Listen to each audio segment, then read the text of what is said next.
How do I look, darling? Oh. An Andy Warhol with an eye.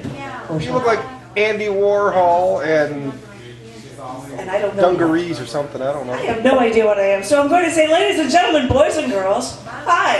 And there I go, and they're talking about, so hey, give it up for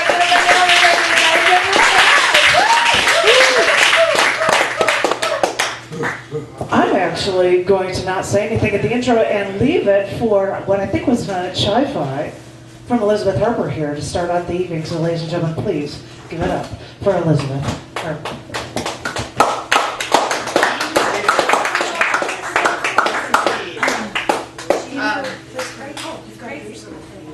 Okay, thanks. Can you reach?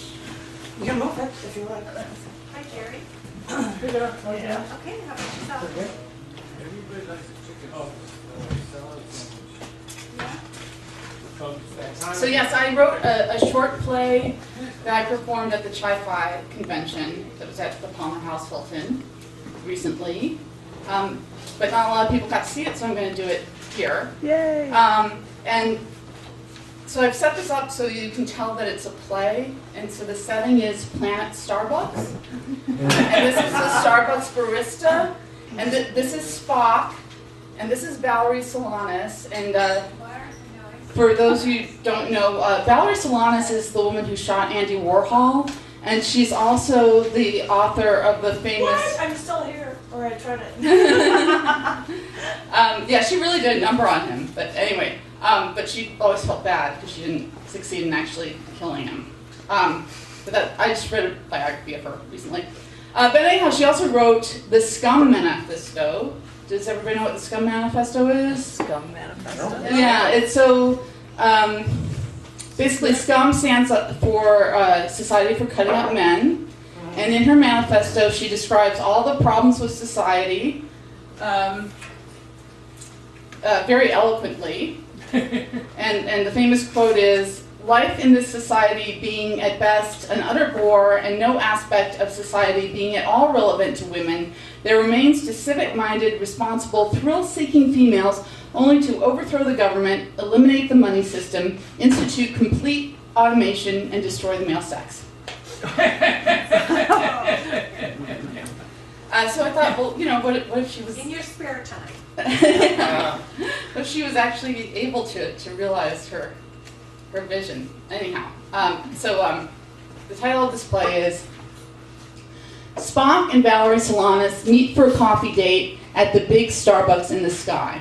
The setting, Planet Starbucks. Valerie and Spock are having their conversation within earshot of the barista.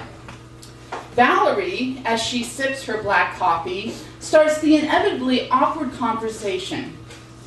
"I seldom go on dates. The only reason to have anything to do with males of any species is to obtain money and other resources.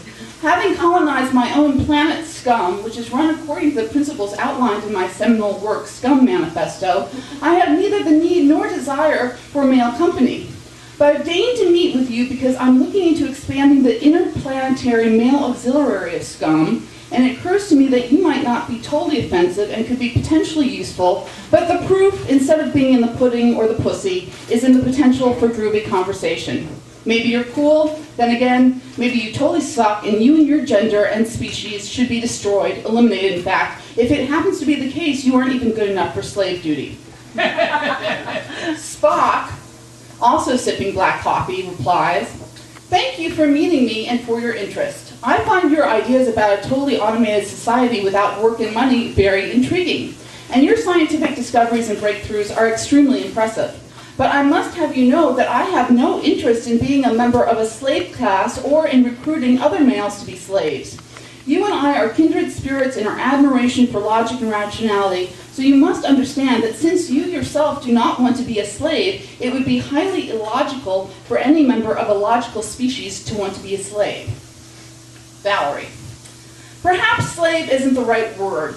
I need helpers who know their place, males who realize they aren't as groovy as females but still want to support the cause and defend our female-dominant society.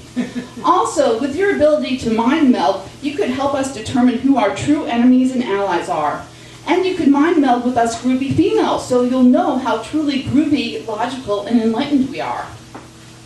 Barista to Valerie. Gender is a social construct. In fact, I think gender as social construct is one of the key insights of Scum Manifesto, even though on the surface you seem to be putting forth a biologically essentialist argument. Have an espresso on me and stick around for the Asperger's INTP personality support group that's going to meet in its own little corner in a few minutes. Valerie to Spock. One concern I have is your allegiance to logic and rationality, which, while admirable in itself, has traditionally and nominally been used to silence and stupefy females. Males accuse females of being irrational and emotional in order to delegitimize the experience of females and deny the relevance of their emotions, when in fact, emotions, especially anger, hatred, and love, are perfectly logical. Barista to Valerie. Valerie, you're so hung up on interfacing with this Spock dude, you're totally ignoring that I'm totally up for some serious pussy licking, or more importantly, intellectual conversation if that's what floats your spaceship at the moment. I'm so worth talking to and hip to your ideas. I did my master's thesis in gender studies on you. This job, where I have to do emotional as well as physical labor, is a way for me to get health insurance so I can pursue my performance art, which incorporates poetry, drumming, and menstrual blood, in my spare time. Valerie to Barista. Thanks for the offer, sweet cheeks, but you seem like another mindless, brainwashed female to me. I don't think you understand the historical struggles of true scum. If you were really hip to the scum agenda, you'd be giving espresso away for free, eventually getting fired from this oh-so-benevolent corporate gig. You'd have dropped out of school before you graduated, and you'd be making a living by getting corporate types to pay you for your menstrual blood for their craft cocktails. I may take the opportunity to recruit from the support group. I bet some of those Asperger girls are capable of some real interesting conversation. And while we're talking about social constructs, what do you think all these various conditions, diagnoses, addictions, and other ways of gaming the system while having an excuse for a support group are? I think Spock might jive with scum better than you because he understands the alienation and outsider status of being between two worlds, outside of both, and seeing the whole big picture with clarity and insight in a way that totally eludes mindless human males who don't accept their inherent inferiority and brainwashed human females who aren't in touch with their own grooviness and biological potential for superiority. In short, Spock and I get that most people suck, and the way the dominant society operates is illogical, irrational, and just generally sucky for cool females and expatriate Vulcans. Spock to Valerie. I thank you for the compliment and acknowledgement of my logical nature. I am interested in talking with you, but I may not be helpful to you on your planet because of my aversion to murder when not clearly necessary and, truth be told, to rule breaking in most instances. Valerie to Spock. Oh, Spocky dear, I wouldn't expect you to murder. You could just subdue the errant males with your famous Spock nerve pinch and I could kill them. My aim has improved a lot since that Andy Warhol business. And you can get your rule-following kicks by following my rules. Of course, the groovy females on Planet Scum don't follow rules because they don't need them. Everything they do is groovy and they are inherently capable of empathizing and figuring out what to do without rules. Since you are male, I understand you can't do that. Spock to Valerie. You must understand, Valerie, that I object to intellect without discipline and to power without constructive purpose. Also, I cannot adhere to inconsistent rule following. Following the rules only makes sense if the rules apply to all. Valerie to Spock. Bummer, dude. I can see you have your hang-ups, but I won't kill you now. You could be useful later.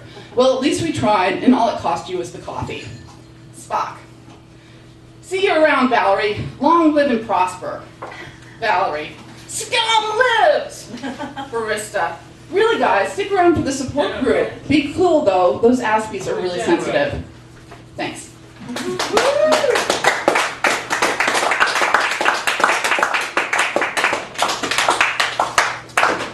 That was totally awesome that she'd be able to, like, I'm going to set this up because not a lot of people got to See it, and I kind of have an Andy Warhol wig when I did try that one. But I've got the headband, and I don't think it's very Andy Warhol-esque. what, you know. Well, you never know. Who knows? He could rock a headband. Who has? I have absolutely no idea. Well, I'll first start with a big old thank you for Elizabeth Harper. Give it up for Elizabeth Harper. And now I suppose it's about time for me to talk about this open mic stuff. So hi.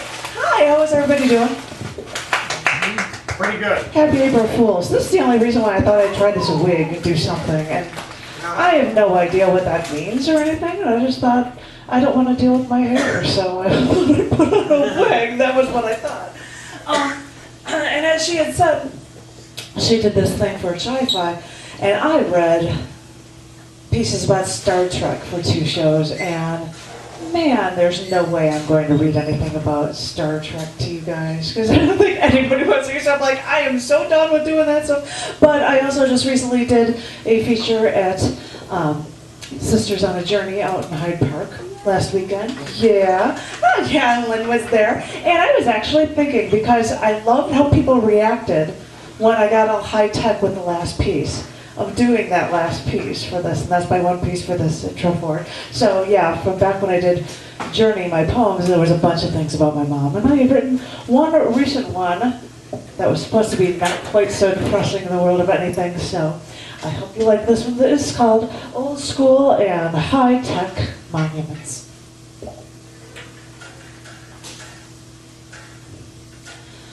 People stop to tell me that they're sorry about my mom. One woman hugged me and said, "They always take the good ones." Because you'd think she had gone through enough in her life for crimes she didn't commit. So, yeah, they do always take the good ones. It is unfair. It's completely wrong. Somebody has to be held accountable.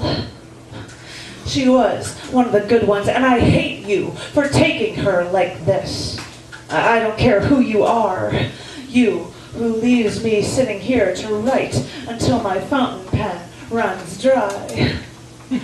It becomes a mantra. Record her stories, record her praises. I'll sit at a computer and slam my hands, my fingers against a keyboard because there has to be a record. I'll share stories. I'll write volumes. Book after book with traces of her will infiltrate libraries and online bookstores. I'll stand at every mountain peak, sing her praises. I'll give people copies of these words because, as I said, there has to be a record. And when the pens are gone, I'll prick my skin, spill my blood into words onto pages. That is what these words mean. And when my computer is obsolete and the internet is dead, I'll ram mallet to stone to chisel these words, create monuments to you. You want to see a record? Just know that civilizations, eons from now, will see these testaments from salvaged libraries, from carved stone, and they'll live for these words. Trust me. You know, we live in a world where everything speeds by in 6-second increments. The world says our youth has attention deficit disorder because we cram a billion things down their throat instantaneously with every groundbreaking gadget to get all that crap to you that much faster. So, wait a minute. Why worry so much about the word when sometimes a message can bring some meaning? All right, fine. Time to get high-tech here. Let me start with a haiku, and I'll make it into a 6-second vine. Let's see if I can make a vine video. Oh wow, is that what I look like? Hi, how are you? All right, I have to come up with something about my own. And then hope that this will record, right? Her existence makes trees bloom, flowers go full bloom, where nature is beautiful. You know, things are beautiful when you actually say the truth. And hey, you know, that could be a Twitter-length post too. I could put that up on Twitter as well. I'll put these ratings into web pages. I'll make them free downloadable PDF files. I'll post them on Facebook. I'll even go old school and print them into magazines or in a collection of books. I'll use every resource at my disposal to blanket this planet with these words. Because, as I said, there has to be a record. When a life that beautiful comes and goes, the world needs to stand up at attention and pay their respects.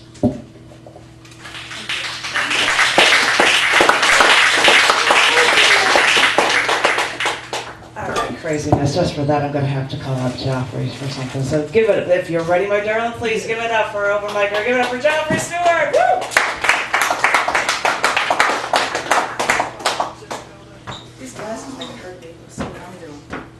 And I don't know what you need or where. Looks like you're ready for the season, huh? My profile picture.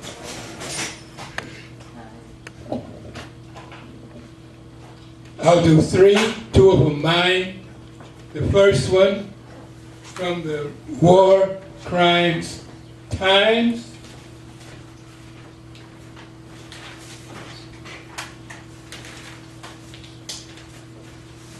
It's by Tom Englehart. And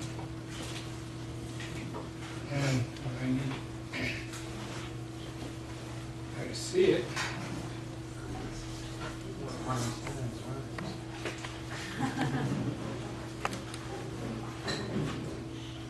In fact, the title is Lessons from the Last Half Century of American Warfare in 5 moves. 1. No matter how you define American-style war or its goals, it doesn't work ever. 2. No matter how you pose the problems of our world, it doesn't solve them. Never. No matter how you cite the use of military force to stabilize or protect or liberate countries or regions, it is a destabilizing force. 4. No matter how regularly you praise the American way of war and its warriors, the U.S. military is incapable of winning its wars. 5. No matter how often American presidents claim that the U.S. military is the finest fighting force in history, the evidence is in, it isn't. Tom Englehart.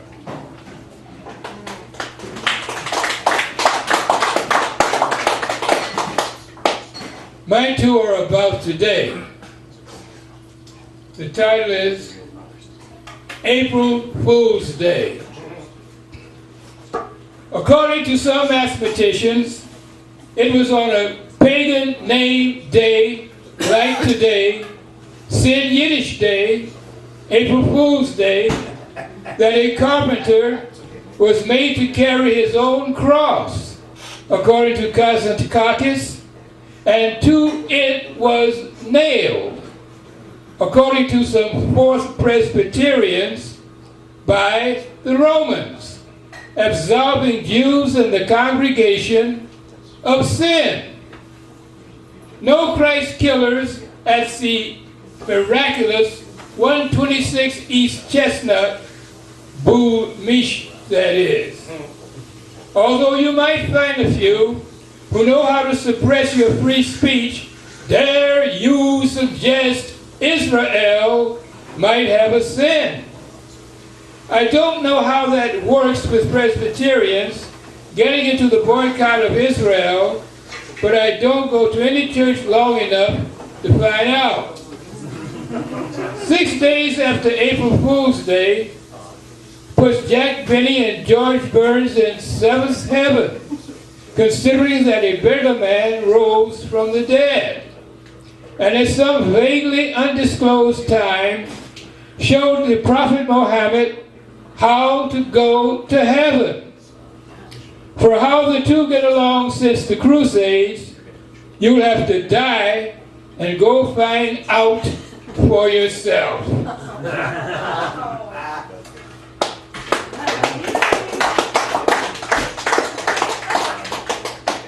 Title, Waking Up on April Fool's Day. Rogue nuclear Israel, a shadow of the history made by the ruling class, said to have harvested kidneys in devastated Haiti and to have used tactical nukes on devastated Gaza, the devastator, bullies Iran through its proxies. One of them, named Hussein, on the record against bullying, his mind set by the CIA every morning. And as anti-bully, proxy raped Gaddafi, who wore an afro he dares not, his anti-Africa bias consisted in boosting the Emmanuel, more Mossad than Messiah, who voted against African interest in Congress and, true to form, cost blacks jobs in Chicago, but jumps ahead in the polls after the reader came out is covering drinks but no politics. Polls which seem to tell us how many April Fools will vote, "Fuck you, Lewis!" come election day.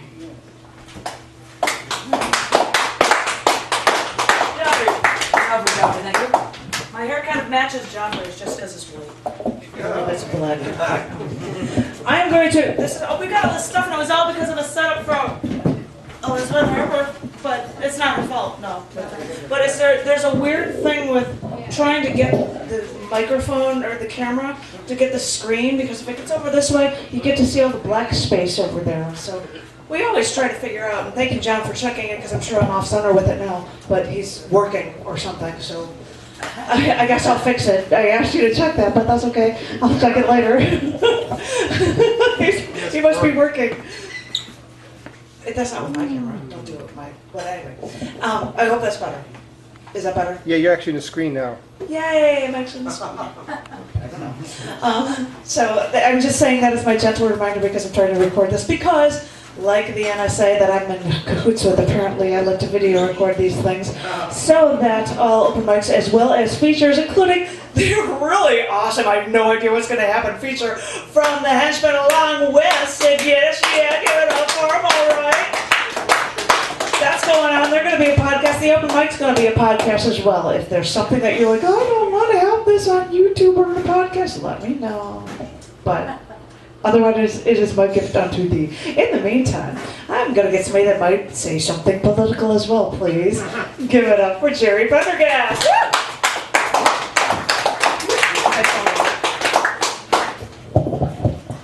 Welcome to the Born Again Atheist Cafe. We pass over no one, everyone gets nailed. We spread images everywhere. Jerry, I know your temple. Jerry, can you do me a favor? Because I said to keep in mind with the mic and you just moved over a couple feet, and so you're almost off camera. I'm like, how did that happen to Susan? If you need to move stuff over, I can. No, I'll figure something out. I know your temple was flexed, your finger next to your ear when you spoke, then stopped. I check an impulse to complete the sentence. I walk with the words I imagined you were looking for. Should I ask if my guess is accurate, or should I assume? I know your temple, your mosque, your church can be comfort, can cause further anxiety, can question, can give answers that exalt, that condemn. I press my thumb against each fingertip, wonder how many of us remember. This is how we got our tools, our structures, our ability to change patterns.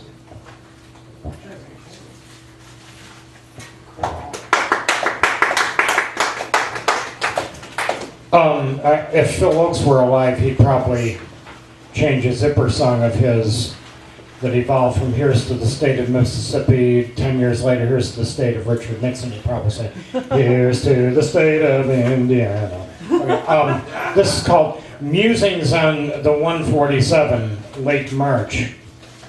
Park trees appear bare from the bus window. Horizon a dark pink. We're rolling south past 3 runners on a trail, entering Michigan Avenue. A limo pulling away from the Drake. A blue cloud above the horizon, shaped a lot like Cuba, drifting straight towards Indiana. imagining a James Dean look-alike or look similar entering a diner in Michigan City, maybe Elkhart, ordering breakfast and coffee. Would he be served if he didn't wear his Fremont High School Letterman sweater? Or even if he did?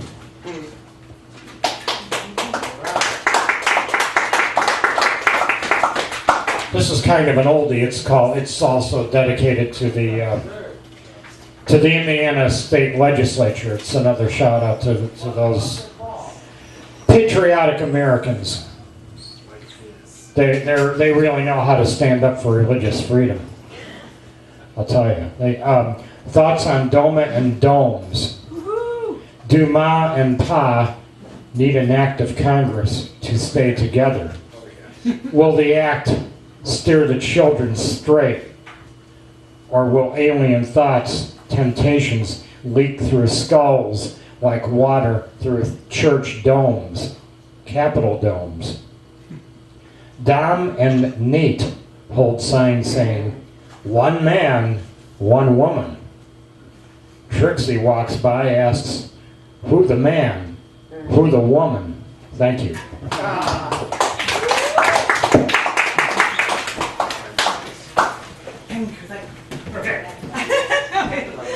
We only got one stage for it. Thank you, thank you, thank you. Before I bring up a lady on the stage, it's really hard to see through these things, just so you know. I thought I'd show off this groovy purple bag. Dun, dun, dun. So it's like a clash and color, all the crap that's on my shirt right here. But I think I would like everybody to put their life savings into this bag, because I don't know if this is just going to our feature with Sid Fish or just going to everybody or not, but he is so worth it. So I'm going to ask to pass around this bag. Yeah. I know I didn't ask for you to applaud, but I started applauding like an idiot. Like a lemming, see if it'd be a follow. I have no idea, never mind. But we'll go around with, and whore ourselves out to get money for our great feature this evening. But in the meantime, as I said, I'm going to call up for my lady. I don't know if she's going to sing, I don't know what she's going to do, but I'm so looking forward to hearing from her. So ladies and gentlemen, give it up for Lynn West.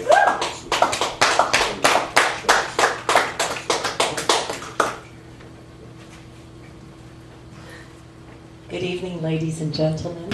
How is everybody out there? I'm enjoying spring. Yes, April. All of you April Fools. Everybody that's here.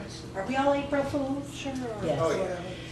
Well, the other morning I woke up and it was snowing again.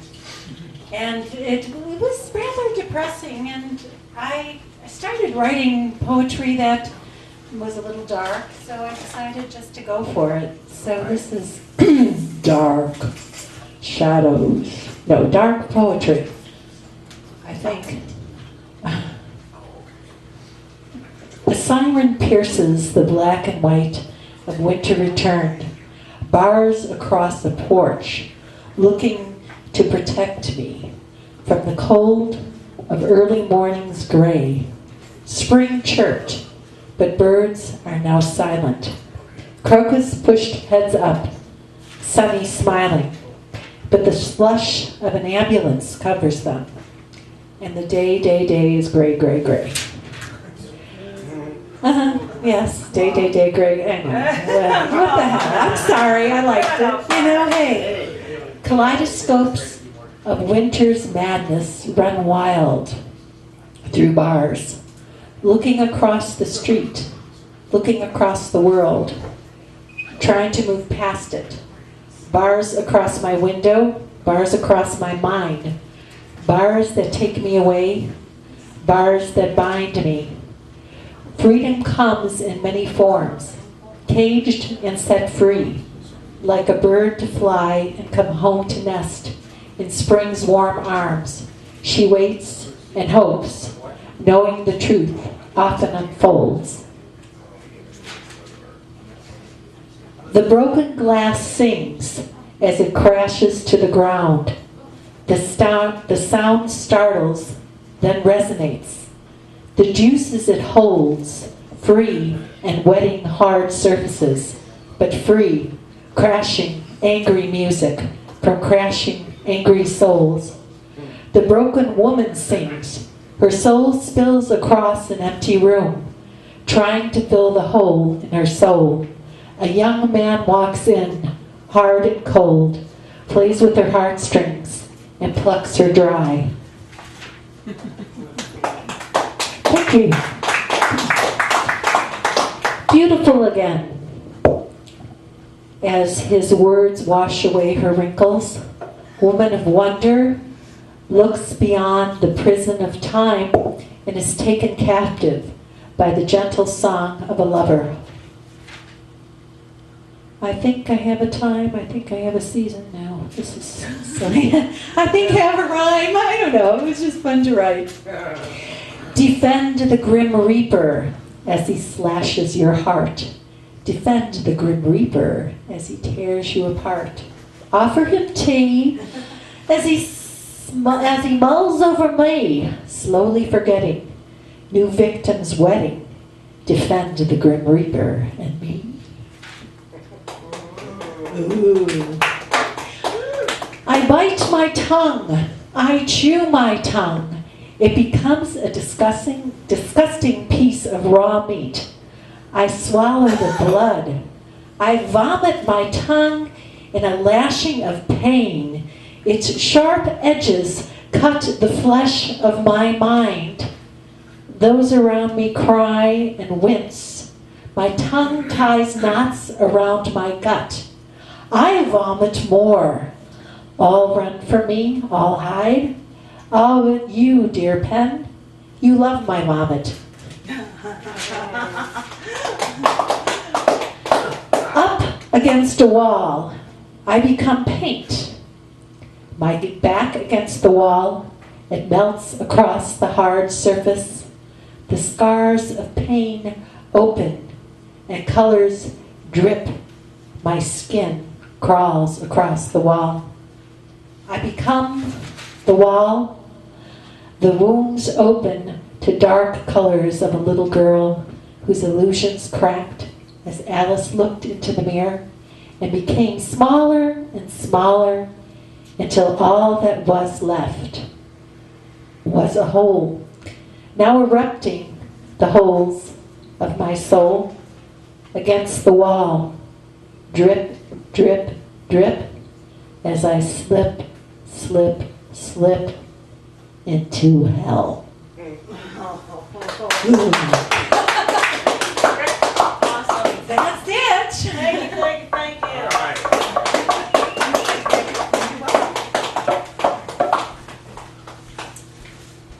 So, April Fool's Day is supposed to be the date that I release the Carnages of CC&D and Down in the Dirt. And I said it'd be too weird to release it on April Fool's Day, so I'll release it online on the 1st and release the printed issue tomorrow. And today I get an email from Alan Oenick. He goes, "Excuse me, hi, I was wondering when you're going to release the issue that has my piece Black Cat in it."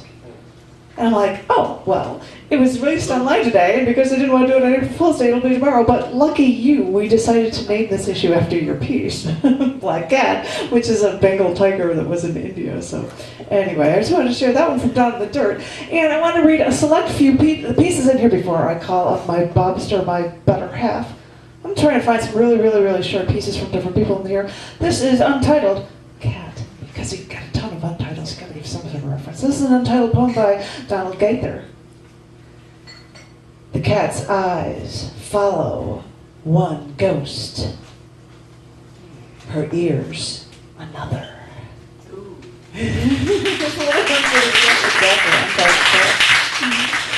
This one, I'm trying to look for different pieces, really short ones. I've got them marked. I don't want to do that one. Let me do, this one is called Bruised. I think I'll feel bruised deep down, but don't think of it until times like these. Oh, indeed. I have no idea what this one is from John Gray. I see Black Cat here, and even though it's short, I'm not going to read it. I'm going to read the shorter poem above it. This is Hands in the Cement by John Gray. Wet cement. 2 kids stick their hands in it. They'll be remembered by the sidewalk, if nothing else.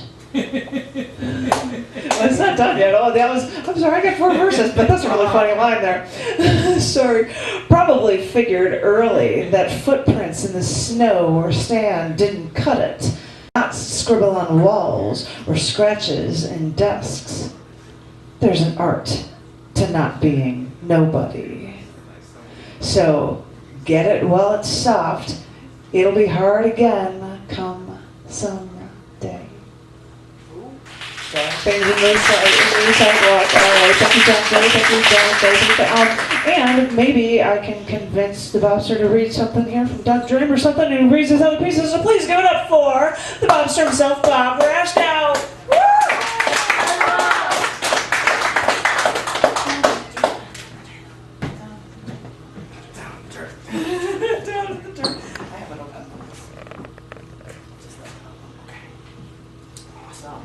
So I don't have to read it. Thanks, JK.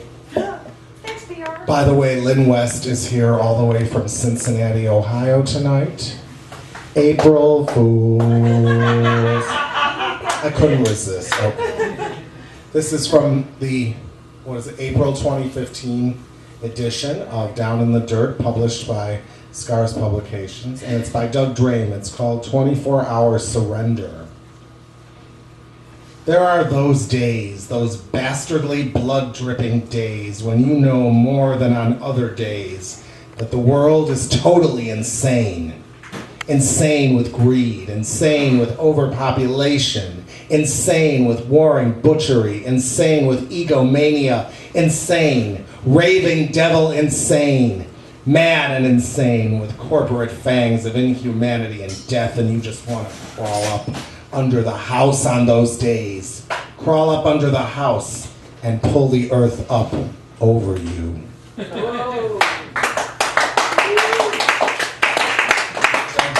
A frequent contributor from what I understand. All right, here's 2 of mine. This is called Poet Ghosts.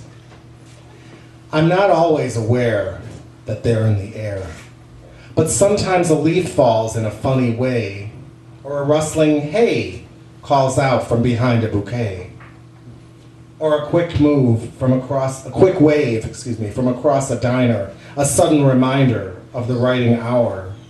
I might remember, walking back from something, the bold, bright buffing of your cool, crisp words, and smile sadly to myself, Effie, Dixon, JJ, gone on their merry way, leaving remnants of burn. I'm not always aware, but they're there in the air. Thanks. And this one, a few of you have heard already. I read it at Sci-Fi. I didn't get to I hear think it. Jerry heard it. I don't think anybody else actually has, so that's good. I want to hear it. Yeah, it's based on, I guess they're classified as space rock. One Unique Signal is the name of the band, and the track is called The Underside. More primitive than futuristic, the echo of an atomic rooster crowing to the steam kettle poised on the burner, directing it to pound and drive the sturdy steel stick shift home. But then, suddenly, an antenna sprouts up from the gloom, announcing the next dimension station. We spiral like into a trillion dweedles and glackles, busily working to translate the code that comes to us from the underside. Over, under, sideways, round, fat as small, square as round, black as white, smart as dull, sharp as flat, high is plain.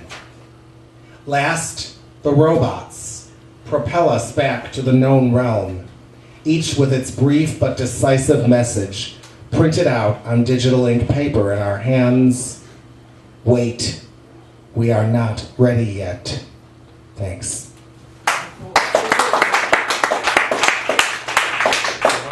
I'll take that dirt from you. I'll take this Bengal tiger from you.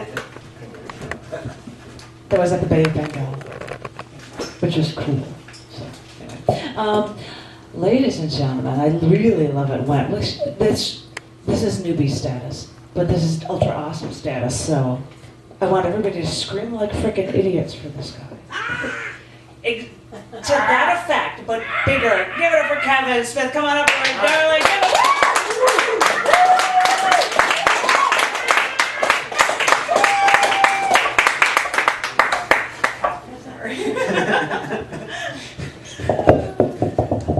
Nice to be in familiar territory. We, the sheeple of the divided states of confusion, hold these untruths to be self-negligent. We are living in the matrix, but most prefer their mattress. Brought to you by Monsanto and the rest of the GM, oh no, special interest groups. The Illuminati seek to control the world as a whole by pulling all the strings of that which is unseen. The beta waves of the TV sedating our subjectivity, causing us to believe in a lie rather than to be alive. Christian or Muslim, it's all the same. System of government to make you feel shame. We need to move past the lies, false prophets and alibis, to where we are all able to believe and perceive our own reality, our own spiritual destiny.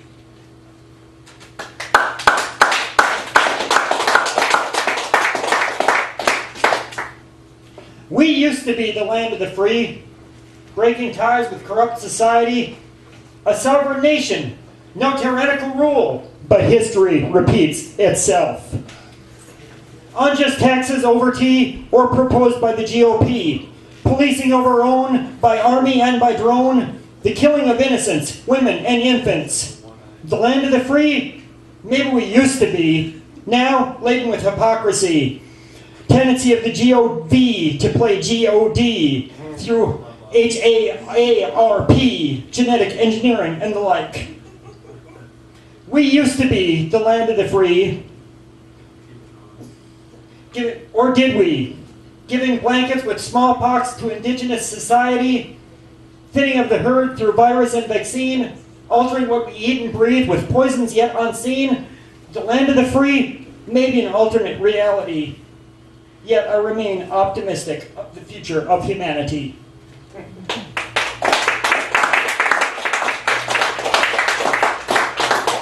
Kind of got fed up with the whole Black Lives Matter thing because it's like, all lives matter. Why should black be more significant? Black lives matter. White lives too. Arab or Muslim. Christian or Jew.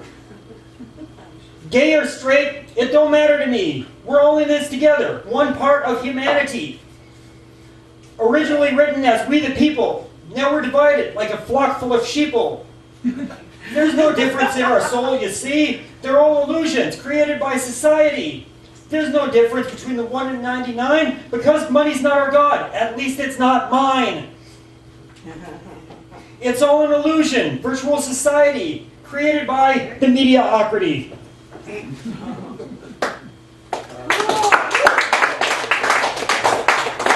One last one that's not quite as political.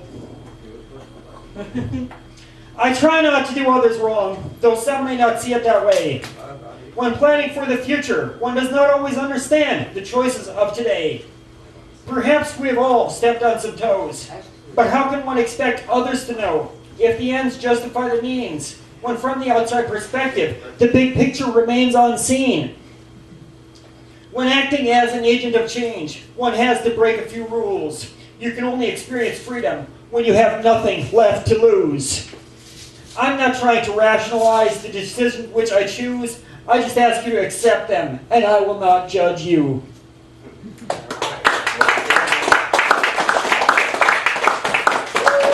didn't scream like idiots for him at the end, but that was awesome. Thank you very much. We got tired of screaming like idiots. I was going to read stuff because, you know, there's publications with the magazines. When we pick short poems, we put them into a weekly date book. And I have things for this week, and I was thinking of doing a few, and I've got one open micer.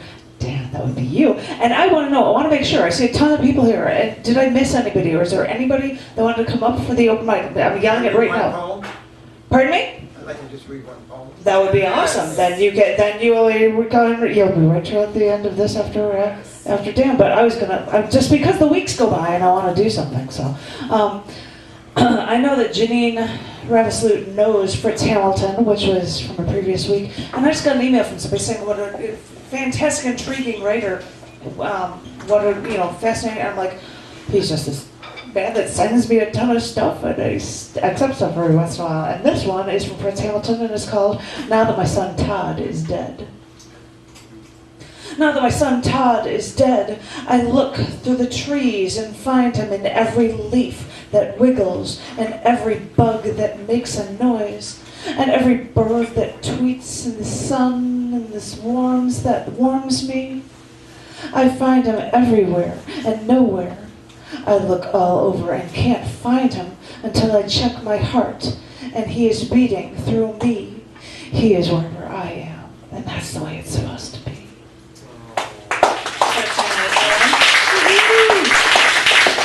Just because I have to say these weird ones for this week, because it happens to be two, because we have to, half week. So, and I thank Bob Rashkow, this one from Michael Ceraolo, and it's kind of funny. Are you receiving me? I wish I had an appropriate voice thing. That's just what it's called. Are you receiving me? Thank you, Mike. Evolution. What had once been downloaded from an external source for a fee was now implanted for free, but controlled externally. Thank you, Michael. And this one is from Michael Cluff, called Just an Additional Droplet. Rain molests Charlotte's hair as she waits for another. It doesn't matter who, what, someone, somewhere to take the day to a second, better point of entry. Buses can only carry you to the end of a particular line, she murmurs aloud, scarring Nathaniel to cross the road without remorse, but being so plainly rude. After that, noticing his scuttle, she concludes, after that, you are definitely, defiantly on your own, yet once again. Michael Cluff. The magazines are in collection books, and if I can do a date book or something, you might be in an annual date book, and then you'll get haunted by me reading your stuff. In the meantime, please, I love to hear what this guy has to say, and he's always so entertaining to hear. Please give it up for Dan Weinberg. Dan, woo!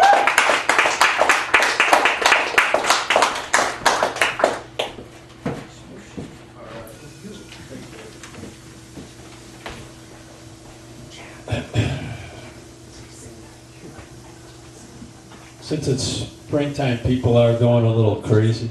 Spring fever. Spring fever. Spring fever. All right, this is called You Can't Argue with a Schizophrenic. He walked down the middle of the street trying to pick up the yellow line, and he almost had it, but because the line was so slippery, he kept dropping it. He heard the words of the teacher, but the schizophrenia in his brain was humming too loudly, and evolved into a major distraction. The last row in the class beckoned to him like an old friend. This conversation will never get off the ground because one side refuses to speak until there is world peace. War is only a metaphor. Reality is only a skirmish with fewer casualties. Mental illness is an invisible cloud that envelops the soul with fish netting and blocks clear sight lines with big rocks, if you are getting my drift. You can't argue or even speak to a schizophrenic, so why bother? The illness is too costly and will upset the balance of power. And besides, cold winds are cold, while there have to be martyrs and winners and losers, and isn't life unfair, and don't all people have to contribute? Crazy people don't deserve to live. Why don't they all go to one island in the middle of the Pacific Ocean and stay there for 100 years or 200 years? Take your pick. I'm sure they will be happy on the island. I know everyone that knows them and their friends will be ecstatic, knowing knowing no more weird shit from the schizos anymore. Yippee! No more crazy people. Maybe we should do what the Greeks did, throw the nuts off the mountains. Or was that old crazy people? I get them mixed up sometimes. Stigmas of mental illness, what a subject. Bored children going places, going nowhere fast, in lines for the attention of someone, uneducated in being a real person, only wanting a crumb of consideration. Aw, poor baby, can't take care of himself. Ah, so sad, so bad. Let him be, leave him alone. He can pull himself up by his bootstraps. He should get a life, he should get happy. Not some crazy shit complaining about the past. Spilled milk, spilled milk. Forget about it. It's all over now. Thank you.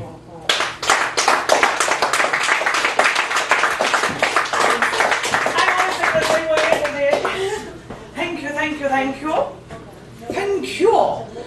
I think I would like to call up somebody who's going to be performing in the features. Dennis Frederick. Come up here, my darling. Please give it up.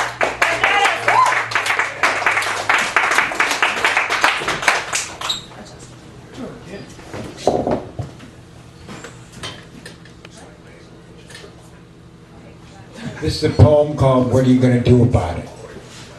The world resounds in a cacophony of dissonance, while steel and girders reach to the sky, a monument to the scarlet architects who built them. And our cities are crumbling, and corruption and hate seems to be the order of the day, and man is a slave to the dollar and machine, and it don't look good for all his dreams. So open your eyes and see where you're really at, because only you can change it. So what are you waiting for? Is this the end, or is this the beginning? Which one it is all up to you. What are you going to do about it? And what are you going to do about it? And what are you going to do about it? The spirit of man flickers like a flame. Degradation has come to stay. Man is dying. His world is too controlled and manipulated by just a few. And pedagogues and false prophets holler, follow me, as they're selling their tickets to heaven. But you can't sell tickets to heaven. So open your eyes and see where you're really at, because only you can change it. So what are you waiting for? Is this the end, or is this the beginning? Which one it is all up to you. What are you going to do about it? And what are you going to do about it? And what are you going to do about it? Pollution. It's evolution. We can't live without our machines. Oil and chemicals are spilling on our oceans, lakes, and streams. Litter! Stew like litter! It just makes me want to scream! And Mother Nature, she is dying. Mother Nature, she is dying. Mother Nature lies dying from suffocation, and man stands guilty of her murder. So open your eyes and see where you're really at, because only you can change it. So what are you waiting for? Is this the end, or is this the beginning? Which one it is all up to you. What are you going to do about it? And what are you going to do about it? And what are you going to do about it? And what are you going to do about it? And what are you going to do about it?